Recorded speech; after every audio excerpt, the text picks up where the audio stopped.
Hermanos y hermanas, estoy agradecido de estar con ustedes en esta sesión de apertura de la Semana de la Educación de 2017 en BYU. El tema de este año viene de Doctrina y Convenio 5024, con especial énfasis en estas palabras. Y el que recibe luz y persevera en Dios, recibe más luz.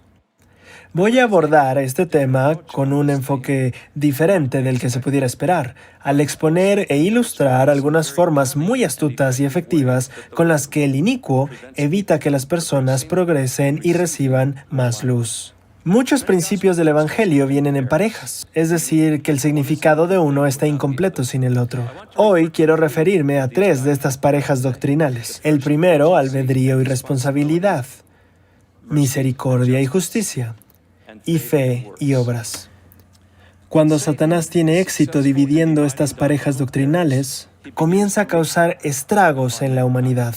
Esa es una de sus estrategias más astutas para evitar que las personas progresen en la luz. Ya se sabe que la fe sin obras no es realmente fe. Mi enfoque principal será en los otros 2 pares doctrinales. Primero, ilustrar cómo el evitar la responsabilidad afecta el albedrío. Y en segundo lugar, cómo negar la justicia, tal como se refiere en el Libro de Mormón, afecta la misericordia. El Libro de Mormón nos enseña que somos agentes para actuar y no para que se actúe sobre nosotros, o ser libres para actuar por nosotros mismos. Esta libertad de elección no fue un regalo de albedrío parcial, sino del albedrío 100% total y completo. Este era absoluto en el sentido de que el único Padre perfecto nunca forza a sus hijos. Nos muestra el camino y puede incluso mandarnos, pero, no obstante, podrás escoger según tu voluntad porque te es concedido. Asumir responsabilidad y ser testigos de nuestras elecciones son principios complementarios del albedrío. La responsabilidad es reconocernos a nosotros mismos como la causa de los efectos o resultados de nuestras elecciones, buenas o malas. En el lado negativo está el que siempre seremos dueños de las circunstancias de las malas decisiones. Con excepción de los inocentes, como los niños pequeños y los intelectualmente discapacitados, la doctrina del Evangelio nos enseña que cada persona es responsable por el uso de su albedrío y serán castigados por sus propios pecados. Esto no es solo un principio celestial, sino una ley de la naturaleza. Cosechamos lo que sembramos. Lógicamente, entonces, el albedrío total y completo viene con una responsabilidad total y completa. Así pues, recordad, mis hermanos, que el que perece, perece por causa de sí mismo, y quien comete iniquidad, lo hace contra sí mismo, pues he aquí, sois libres. Se os permite obrar por vosotros mismos, pues he aquí, Dios os ha dado el conocimiento y os ha hecho libres. Una de las estrategias más astutas de Satanás para obtener control de nuestro albedrío no es un ataque frontal a nuestro albedrío, sino un astuto y sutil ataque a la responsabilidad. Sin responsabilidad, toda buena dádiva de Dios podría utilizarse para fines malvados. Por ejemplo, la libertad de expresión, sin responsabilidad, puede utilizarse para crear y proteger pornografía. Los derechos de una mujer pueden ser distorsionados para justificar un aborto innecesario. Cuando el mundo separa la elección del rendir cuentas, se dirige a la anarquía y a una guerra de voluntades o supervivencia del más fuerte. Podríamos llamar al albedrío sin responsabilidad el principio de Corior, como leemos en el libro de Alma, que todo hombre conquistaba según su fuerza y no era ningún crimen el que un hombre hiciese cualquier cosa. Al quitar las consecuencias negativas, ahora se tiene un albedrío desenfrenado, como si nunca se tuviera que rendir cuentas.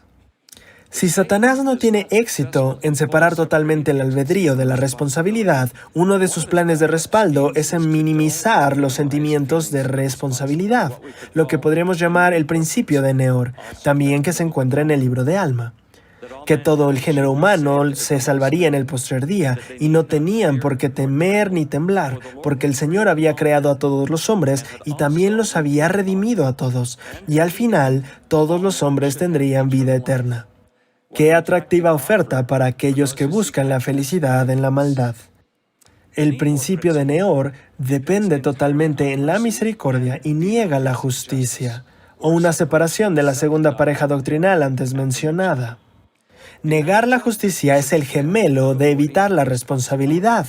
Son esencialmente lo mismo. Una estrategia común de cada anticristo del Libro de Mormón fue separar el albedrío de la responsabilidad. Comed, bebed y divertíos. No obstante, temed a Dios, pues Él justificará la comisión de unos cuantos pecados. Fe sin obras, misericordia sin justicia y albedrío sin responsabilidad son todos diferentes versos de la misma canción seductora y condenadora. Con cada uno, el hombre natural rechaza la responsabilidad en un intento de adormecer su conciencia.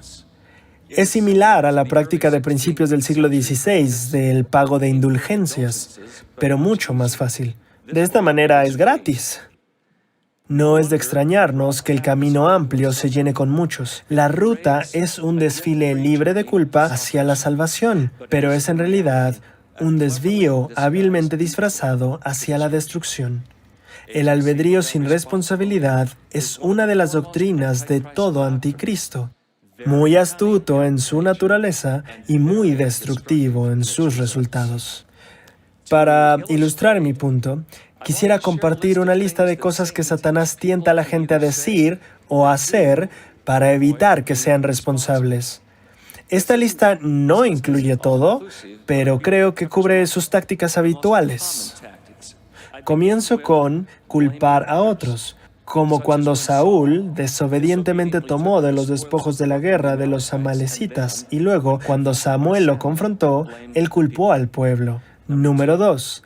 Saúl entonces racionalizó o justificó su desobediencia al afirmar que el ganado guardado era para sacrificio a Jehová. El número 3 es elaborar excusas, las cuales vienen en 1000 variedades, como esta de Lamán y Lemuel. ¿Cómo es posible que el Señor entregara a Labán en nuestras manos? He aquí, Él es un hombre poderoso y Él puede ordenar a 50. Sí, incluso puede matar a 50. Entonces, ¿por qué no a nosotros? Después está minimizar o trivializar el pecado, que es exactamente lo que Neor promovió. Esconderse es una técnica evitativa común, una táctica que Satanás usó con Adán y Eva después de que comieron del fruto prohibido. Muy relacionado con el esconder está el encubrir, lo cual trató de hacer David para que nadie se enterara de su aventura con Betsabé. Después está el huir de la responsabilidad, lo que Jonás intentó hacer. Abandonar la responsabilidad es similar, tal como cuando Coriantón abandonó su ministerio en pos de la ramera Isabel. Lo siguiente en la lista es negar o mentir. Y Saúl dijo, he cumplido con el mandamiento del Señor. Y Samuel dijo, ¿qué significa entonces este balido de ovejas en mis oídos? Rebelarse es la siguiente. Entonces Samuel reprendió a Saúl por su rebelión. Por cuanto tú desechaste la palabra de Jehová, él también te ha desechado para que no seas rey. Aquel que se rebela también se queja y murmura. Y se quejaron contra Moisés todos los hijos de Israel, y le dijeron, ojalá hubiéramos muerto en la tierra de Egipto. Encontrar errores y enojarse están estrechamente asociados. Y aconteció que Lamán estaba enojado conmigo, y también con mi padre, y también Lemuel. Eso lleva a hacer demandas y reclamar derechos. No queremos que nuestro hermano menor nos gobierne. Y aconteció que Lamán y Lemuel me tomaron y me ataron con unas cuerdas y me maltrataron mucho. Después está el comenzar a dudar, perder la esperanza, abandonar y renunciar. Nuestro hermano es un tonto, porque no creyeron que podría construir un barco. La autocompasión y la victimización son muy comunes. He aquí, hemos padecido en el desierto estos muchos años, y durante este tiempo hubiéramos podido disfrutar de nuestras posesiones y de la tierra de nuestra herencia, sí, y hubiéramos podido ser dichosos. Después está la indecisión, o el estar en un estupor espiritual. La ironía de la indecisión es que si no tomas una decisión a tiempo, el tiempo tomará una decisión por ti. El gemelo de la indecisión es la postergación. Mas he aquí, vuestros días de probación ya pasaron. Habéis demorado el día de vuestra salvación hasta que es eternamente tarde ya. El miedo también se relaciona con el ocultar. Y tenía miedo, y fui, y escondí tu talento en la tierra. Respondiendo su señor le dijo, siervo malo y negligente. Y el último que voy a mencionar aquí es el permitir o ayudar a otros a evitar la responsabilidad. Como cuando Elí falló en disciplinar a sus hijos por sus graves pecados y fue reprendido por el Señor. ¿Por qué habéis hollado mis sacrificios y has honrado a tus hijos más que a mí? Ahora, cuando consideras esta lista que acabo de presentar con la mala y muela en mente, se verá que eran culpables de casi todo lo que se encuentra en la lista. Es esta lista la que destruyó a Lamán y Lemuel. Es una lista extremadamente peligrosa. Cuando leemos primero y segundo Nefi, solo podemos tratar de imaginar lo difícil que fue para los miembros de la familia de Leí salir de su casa, obtener las planchas de bronce, acampar durante 8 años en el desierto y construir un gran barco transoceánico. La responsabilidad que enfrentó la familia fue realmente formidable. Y aún, tan difícil como puede ser una responsabilidad, la dificultad es la excusa que la historia nunca acepta, como tan gratamente se ilustra en el caso de Lamán y Lemuel. Las situaciones difíciles son las pruebas de fe de uno para ver si seguiremos adelante con un corazón creyente o un corazón dudoso, si acaso. Una situación difícil revela el carácter de una persona e incluso lo fortalece, como ocurrió con Nefi, o lo corrompe, como ocurrió con Lamán y Lemuel, que personifican lo que significa ser irresponsable. Es importante reconocer que las excusas nunca igualarán los resultados. En el caso de Lamán y Lemuel, todas las excusas del mundo nunca podrían obtener las planchas. La razón por la que Nefi obtiene las planchas y Lamán y Lemuel no, es porque Nefi nunca fue a la lista de antirresponsabilidad. Él era un campeón, y los campeones no se vuelven hacia esa lista. Como el elder David B. Hyde del Quórum de los 12 declaró, un hombre determinado encuentra la manera, el otro encuentra una excusa. Si la lista de antirresponsabilidad es tan peligrosa, ¿por qué tantas personas van ahí tan frecuentemente? Es porque el hombre natural es irresponsable por naturaleza. Va a la lista como un mecanismo de defensa para evitar la deshonra y la vergüenza, el estrés y la ansiedad, y el dolor y las consecuencias negativas de los errores y el pecado. En lugar de arrepentirse para eliminar la culpa, la suaviza con excusas. Le da esta sensación de que su entorno o alguien más tiene la culpa, y por lo tanto no necesita arrepentirse. La lista de antirresponsabilidad podría también llamarse la lista antife, porque detiene y mata el progreso en su camino. Cuando Satanás tienta a una persona para eludir la responsabilidad, esa persona sutilmente rinde su albedrío, porque la persona ya no tiene el control o el actuar. Por el contrario, se convierte en un objeto sobre el cual se actúa, y Satanás astutamente comienza a controlar su vida. Es importante tener en cuenta que todos de vez en cuando fracasamos en intentar el éxito, tal como Nefi lo hizo con sus hermanos los primeros 2 intentos al ir a Jerusalén para conseguir las planchas. Pero los valientes aceptan la responsabilidad de sus errores y pecados, se arrepienten, se ponen de nuevo en sus pies y siguen avanzando con fe. Pueden dar una explicación o alguna razón por la falta de su éxito, pero no una excusa. A primera vista, podría parecer que Adán estaba culpando a Eva cuando dijo, la mujer que me diste. Sin embargo, cuando Adán añadió posteriormente el y yo comí, se nos da a entender que él aceptó su responsabilidad por sus acciones y daba una explicación, no culpando a Eva. Eva, a su vez, dijo, yo comí. Ir a la lista de antirresponsabilidad es un acto de autotraición. Es rendirse sobre uno mismo y a veces los demás. Mientras comparto las siguientes historias, espero que puedan ver cómo ir a la lista de antirresponsabilidad es contraproducente, incluso si tienes razón. Historia número 1. El centro de distribución. En el 83, algunos socios y yo comenzamos una nueva compañía que enseñaba seminarios de gestión de tiempo, creábamos y vendíamos planificadores. Para los seminarios empresariales enviábamos a nuestros asesores a la sede del cliente, donde enseñaban en los centros de capacitación corporativa. Antes del seminario, 2 empleados de nuestro centro de distribución preparaban y enviaban varias cajas de materiales, tales como planificadores diarios, carpetas y formularios.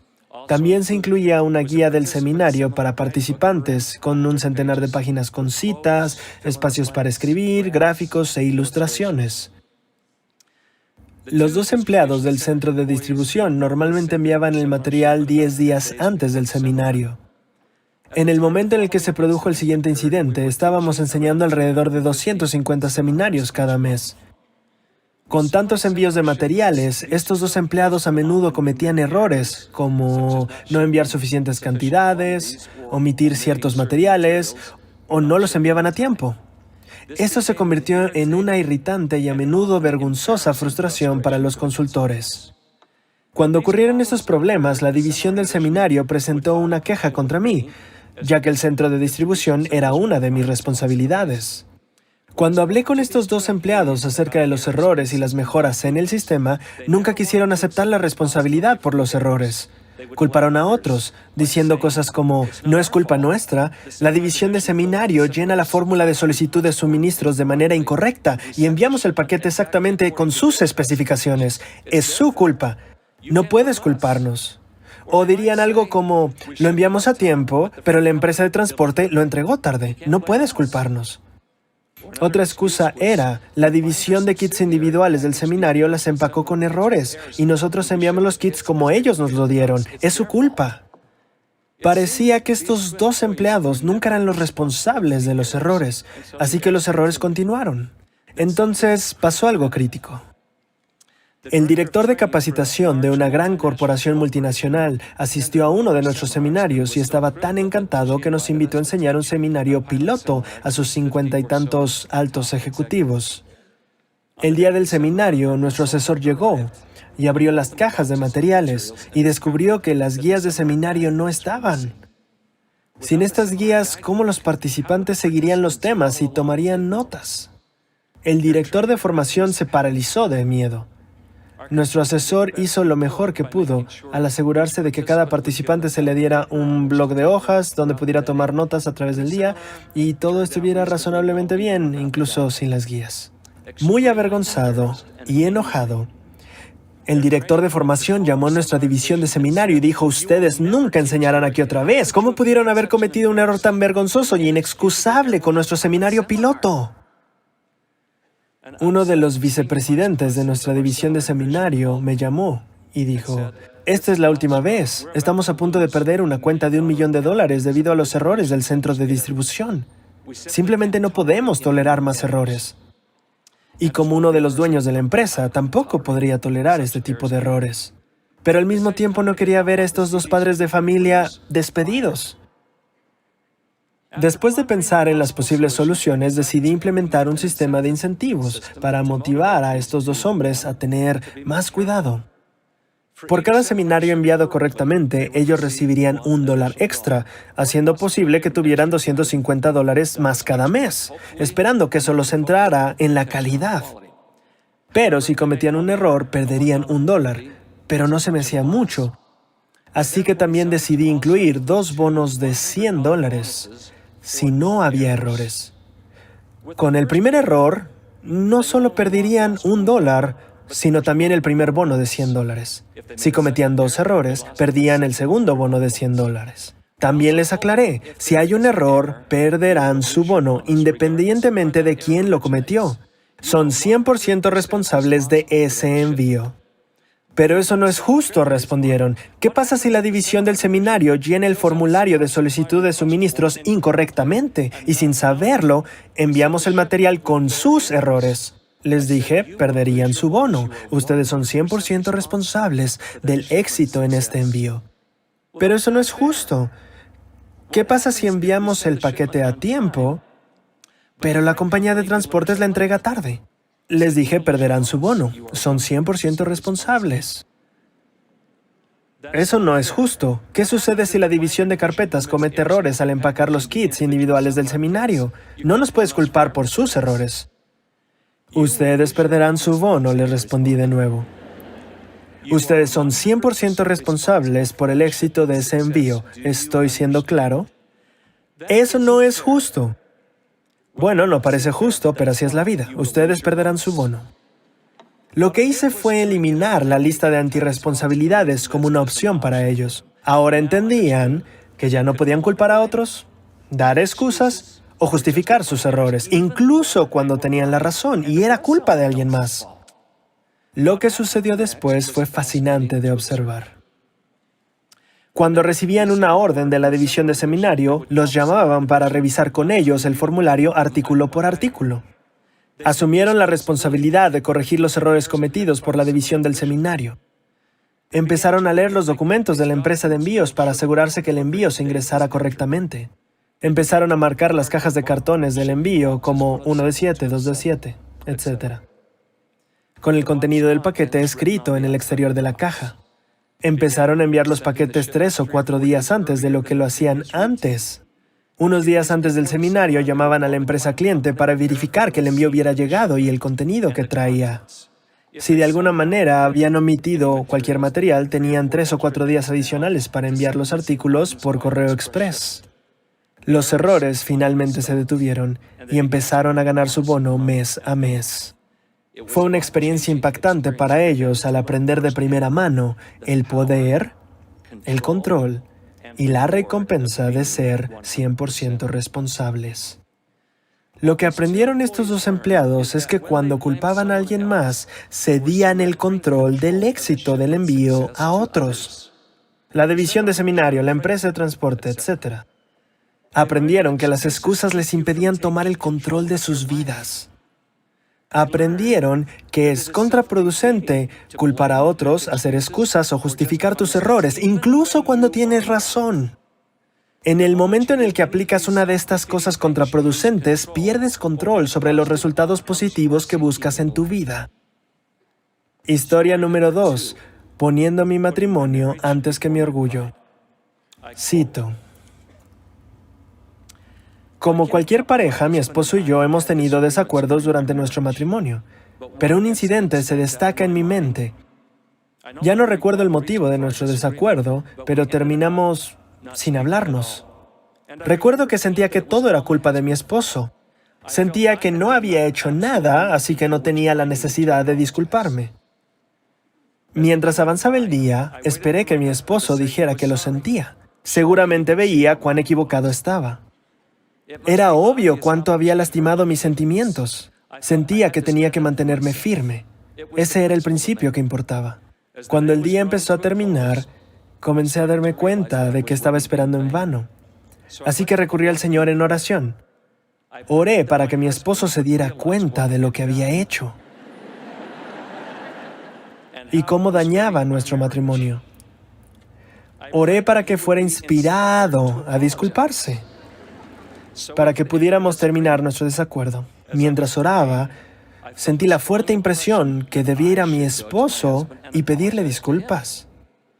Estaba algo sorprendida por esta impresión y señalé inmediatamente en mi oración que no había hecho nada malo y por lo tanto no debía decir que lo sentía. Un pensamiento vino fuertemente a mi mente. ¿Quieres tener la razón o quieres tener un matrimonio?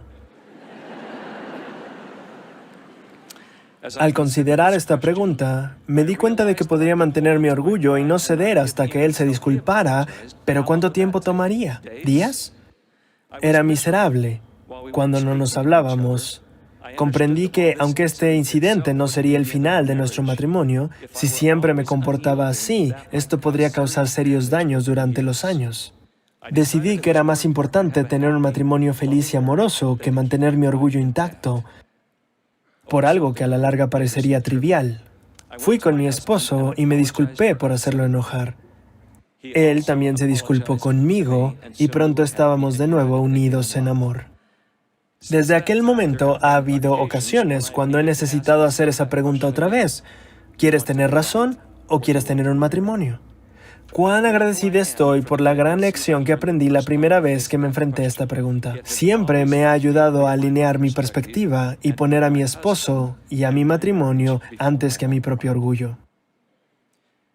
Ahora, en esta historia, la hermana aprendió que incluso aunque ella pudo haber tenido razón y fue la culpa de su esposo, culparlo era contraproducente, provocando que ella perdiera el control sobre los resultados positivos.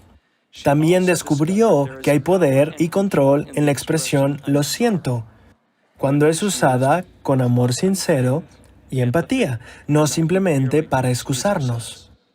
En un matrimonio, una actitud del 50% en ambas partes puede sonar lógico, pero solo una actitud del 100% en ambas partes cierra la puerta a la lista de antirresponsabilidad.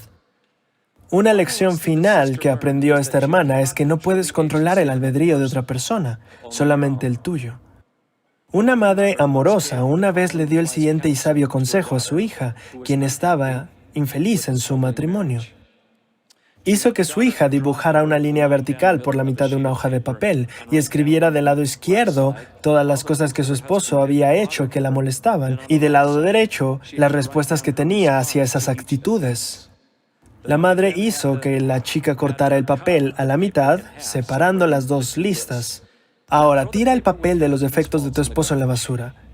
Si quieres ser feliz y mejorar tu matrimonio, deja de enfocarte en las faltas de tu esposo y en lugar enfócate en tu propio comportamiento. Examina la forma en la que respondes a las cosas que te molestan. Mira si puedes responder de una manera diferente y más positiva. Esta madre entendía el poder y la sabiduría de ser 100% responsable. Y por supuesto, El Salvador fue la persona más responsable en la historia del mundo. El suyo es el mayor ejemplo. Incluso en sus momentos de insoportable dolor y angustia, no mostró autocompasión, uno de los elementos disfuncionales de la lista. Siempre estaba pensando hacia afuera, con su atención y preocupación desinteresada por los demás, restaurando la oreja del soldado en Getsemaní y más tarde en la cruz, orando por aquellos que lo persiguieron, en cumplimiento de su propio mandamiento de actuar así. Padre, perdónalos, porque no saben lo que hacen. Mientras más nos parecemos a Jesucristo, menos propensos somos a juzgar injustamente, a abandonar a alguien o a abandonar una causa digna. Aunque a veces podemos rendirnos en nosotros, el Salvador nunca se rinde en nosotros, porque Él es perfecto en su longanimidad. A pesar de sus pecados, mis entrañas están llenas de compasión por ellos. Él no vino a encontrar fallas, criticar o a culpar a alguien. Vino a construir, edificar y salvar. Sin embargo, su compasión no anula su esperanza de que seamos plenamente responsables y no trata de minimizar o justificar el pecado. Porque yo, el Señor, no puedo considerar el pecado con el más mínimo grado de tolerancia. Si el Señor no puede considerar el pecado con el más mínimo grado de tolerancia, ¿qué ley del Evangelio exige una plena y completa responsabilidad por el pecado? Esa sería la ley de la justicia. ¿Qué es? ¿Suponéis que la misericordia puede robar a la justicia? Yo os digo que no, ni una sola pizca. Si no, Dios dejaría de ser Dios. Bueno, ni el más mínimo grado, ni una pizca son otras maneras de decir que Dios hace a sus hijos 100% responsables por el uso de su albedrío. El peligro de la lista de antirresponsabilidad consiste en el hecho de que ciega a sus víctimas de la necesidad de arrepentimiento. Lamán y Lemuel, por ejemplo, no veían la necesidad de arrepentirse porque todo era culpa de Nefi. Si no es mi culpa, ¿por qué debería arrepentirme? El que está ciego no puede ni dar el primer paso en el proceso de arrepentimiento, el cual es reconocer la necesidad de arrepentirnos. Alma entendió muy bien cómo las excusas nos impiden arrepentirnos, como descubrimos en este versículo, donde aconsejó a su hijo Coriantón. ¿Qué? ¿Supones que la misericordia puede robarle a la justicia? Te digo que no, ni un ápice. Si fuera así, Dios dejaría de ser Dios. Hijo mío, quisiera que no negaras más la justicia de Dios. No trates de excusarte en lo más mínimo a causa de tus pecados, negando la justicia de Dios. Deja, más bien, que la justicia de Dios y su misericordia y su longanimidad dominen por completo tu corazón y permite que esto te humille hasta el polvo. Como aprendemos en este versículo, los que usan excusas están negando la justicia, el principio de Neor, y creen que la ley de la justicia no se aplica a ellos. Alma estaba rogando a su hijo que no fuera hacia esa lista. Procura excusarte en lo más mínimo. Él estaba enseñándole a su hijo a ser 100% responsable. Negar la justicia de Dios o decir que no somos responsables por el pecado es negar también su justificación en el perdón de ese pecado. El Señor seguramente vendría para redimir a su pueblo, pero no vendría para redimirlos en sus pecados, sino a redimirlos de sus pecados. Satanás divide con éxito los principios complementarios de la misericordia y la justicia cuando una persona sucumbe a la tentación de negar la justicia del Señor. Su justicia. Negar la justicia del Señor viene al menos en dos formas. La primera, que ya he mencionado, es negar la ley de la justicia con respecto a los pecados propios, algo que tanto Corior como Neor defendieron. El segundo, una negación igualmente perjudicial, es no confiar en la justicia del Señor o en su sabiduría al enfrentar las injusticias que otros han cometido contra nosotros.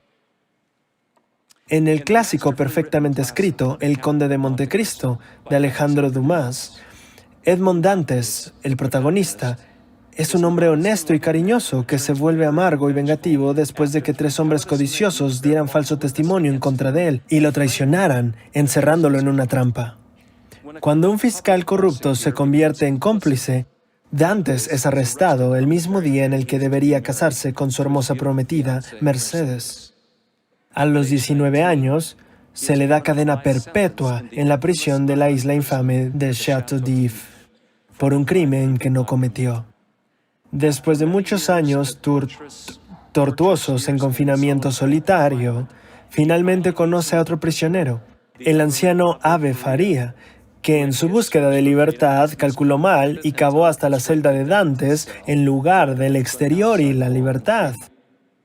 Con un túnel ahora conectando sus celdas y con nada sino tiempo en sus manos, Farías comienza a enseñarle a Dantes historia, ciencia, filosofía y lenguas, convirtiéndolo en un hombre muy bien educado.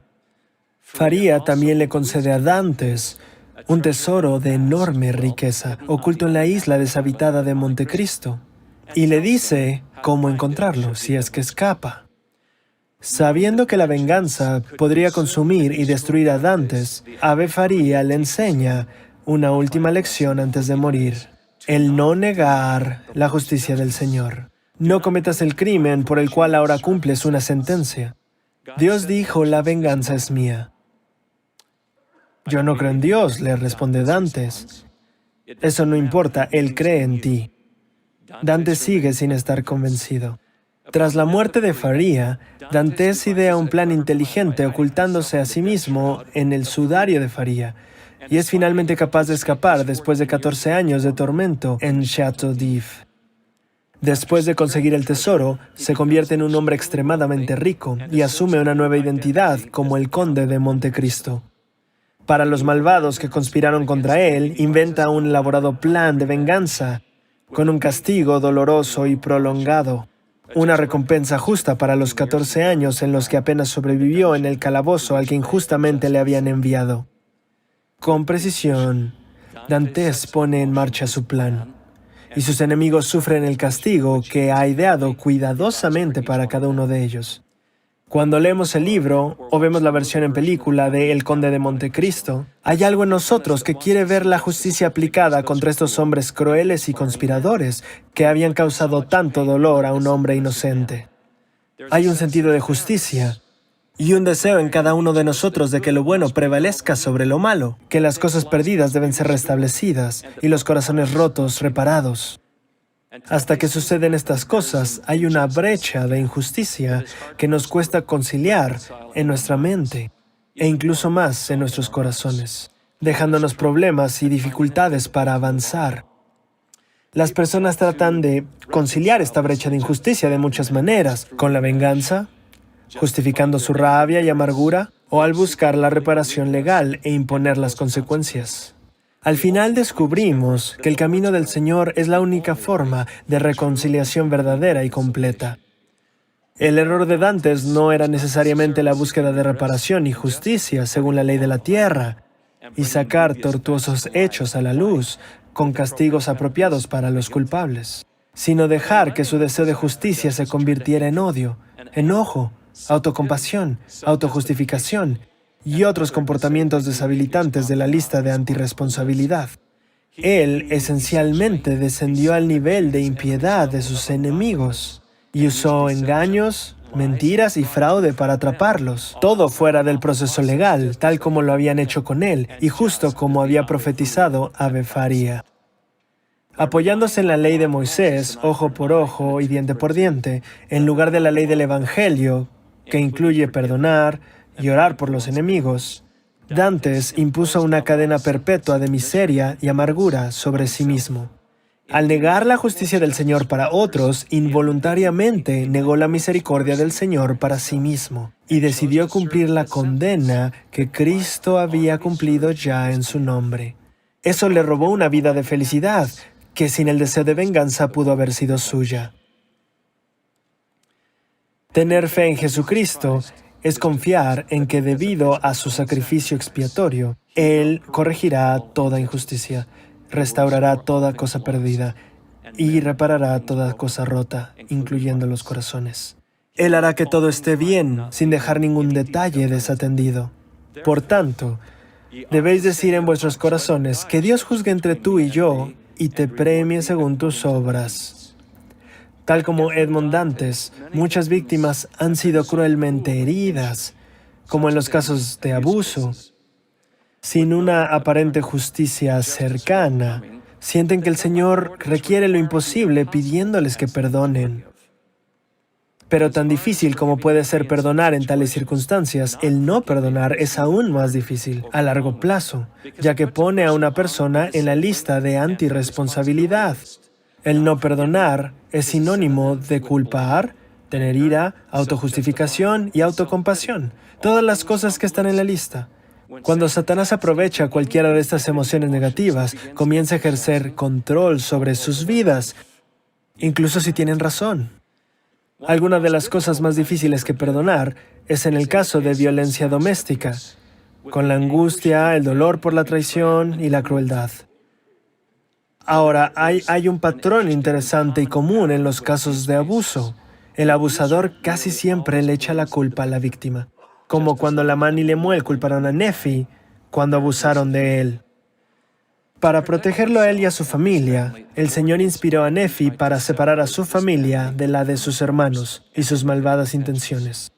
Supongamos que una mujer que ha sido abusada cruelmente recibe una revelación similar y ella se separa de su esposo extremadamente abusivo. A pesar de que la mujer abusada ahora está libre del entorno abusivo, a ella le está siendo difícil perdonarlo debido a la crueldad sostenida y creciente. Parece simplemente injusto pedirle que perdone su brutalidad cuando él parece no arrepentirse. No parece ser justo para ella, la inocente, estar sufriendo cuando él, el culpable, parece salir impune. ¿Ha de encontrarse la paz sin la justicia? Bueno, como Edmond Dantes, hasta que la esposa maltratada aprenda a perdonar, también está negando o no confiando en la justicia de Dios y su capacidad de juzgar sabiamente. La justicia, leemos en la Guía para el Estudio de las Escrituras, es una ley eterna que requiere un castigo cada vez que se rompe una ley de Dios. El pecador debe pagar la pena si no se arrepiente. Si se arrepiente, el Salvador paga la pena por medio de la expiación, invocando la misericordia. Si el ex esposo no se arrepiente, él pagará la pena. Cuán dolorosos, no sabes. Cuán intensos, no lo sabes. Sí, cuán difíciles de aguantar, no lo sabes. Ella sabrá si realmente se arrepiente, porque su restitución incluirá el pedir perdón sincero y de manera humilde, y el esfuerzo de enmendarse. Aunque puede entender la ley de la justicia, lo que siente es la necesidad de justicia ahora. El elder Neil A. Maxwell sabiamente enseñó que la fe en Dios incluye la fe en sus propósitos, así como en su tiempo. No podemos aceptarlo plenamente si rechazamos su horario. El Evangelio garantiza la justicia máxima, no relativa. He aquí, mis ojos ven y conocen todas sus obras, y tengo reservado en su sazón un juicio repentino para todos ellos.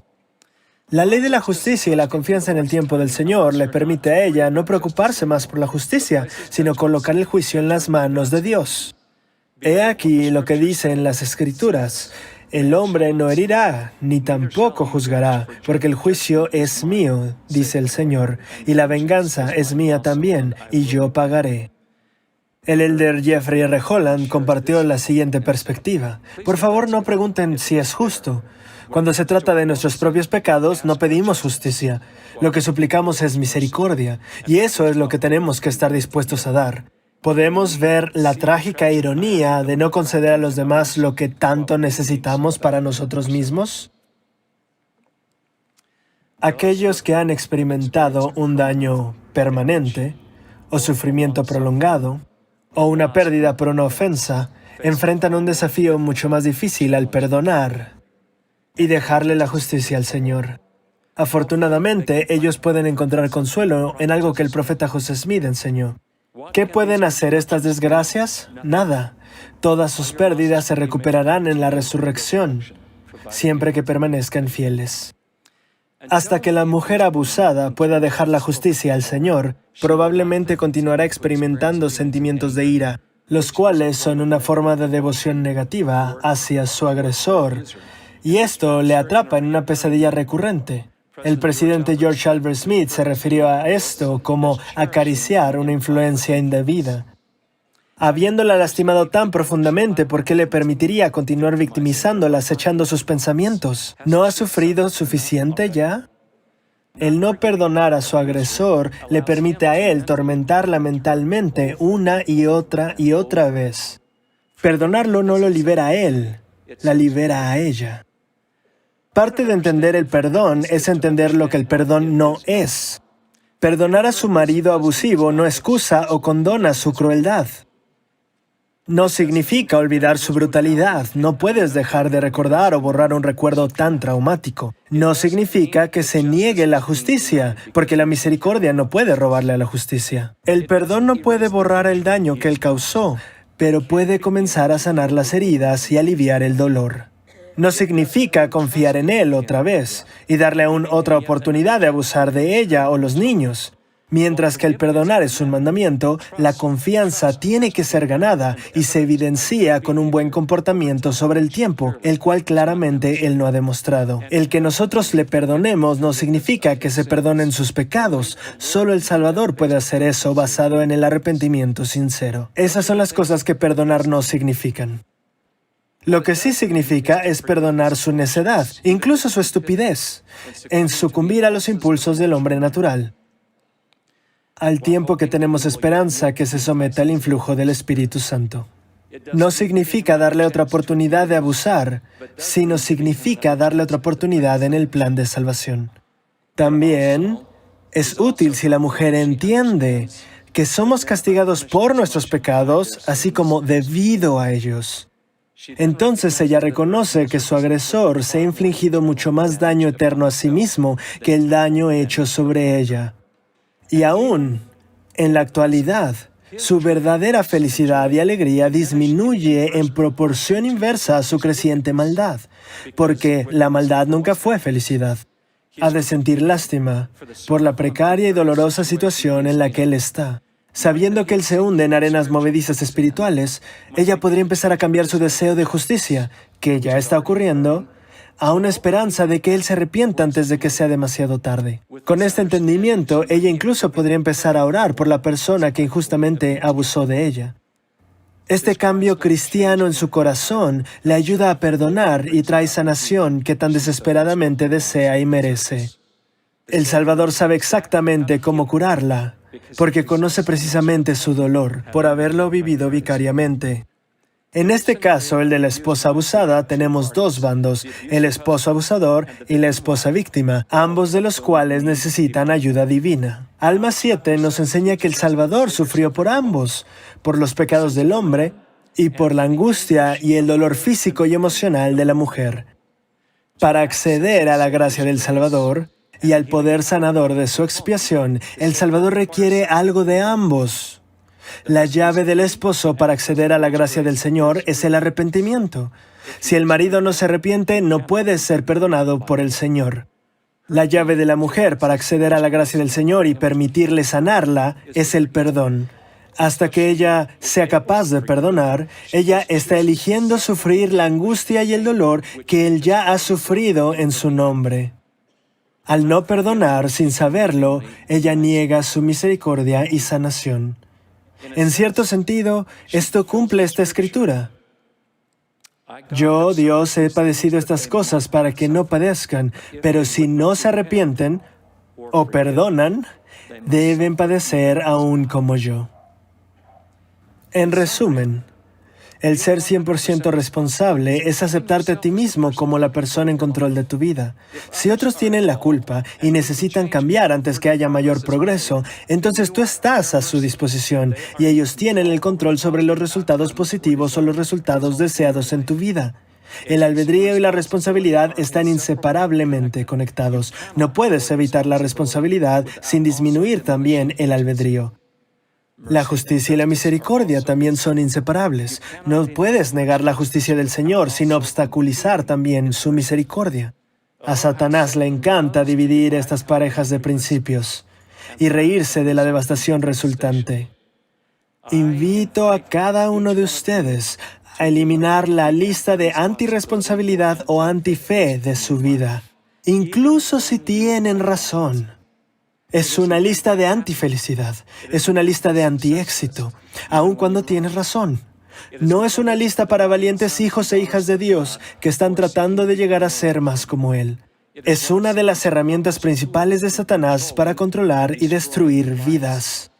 El día que una persona elimina la lista de su vida es el día en que de ahí en adelante recuperan el control sobre los resultados positivos y comienza a avanzar en la luz a un acelerado ritmo. Comparto mi testimonio veraz del nombre de Jesucristo y el poder y la felicidad que nos ofrece la plenitud de su Evangelio. Él es la vida y la luz del mundo. Estos principios que compartí hoy son suyos. Lo testifico en el nombre de Jesucristo. Amén. Señor, ayúdame. No sé cómo sanar, no sé cómo olvidar, Señor. Arráncame el dolor que tengo aquí, que no me deja seguir. Confuso es mi destino, indícame el camino. El desierto está vacío y no encuentro la paz. Sé que